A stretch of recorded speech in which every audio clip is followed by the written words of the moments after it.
પાયલ હોસ્પિટલના સીસીટીવી કાંડમાં વધુ ચોંકાવનારા ખુલાસા થયા, જેમાં તપાસમાં 2000થી વધુ વિડીયો હોવાનું સામે આવ્યું। હોસ્પિટલમાં મહિલા દર્દીઓના ચેકઅપના પ્રાઇવેટ વિડીયોનો સોશિયલ મીડિયામાં મૂકવામાં આવ્યા અને આ વિડીયોના માધ્યમથી રૂપિયા કમાવામાં આવતા હતા।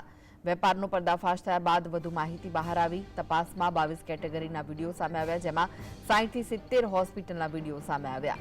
આરોપીઓએ આવા વિડીયો થકી 8થી 9 લાખની કમાણી પણ કરી હતી।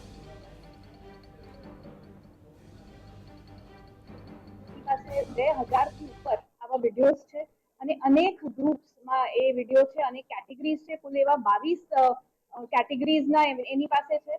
એના કહેવા પ્રમાણે અને ઇનફેક્ટ એના ડિવાઇસમાં પણ અમને જે મળ્યું છે એમાં આ લોકોનું આખું મેન્યુ કાર્ડ હોય છે।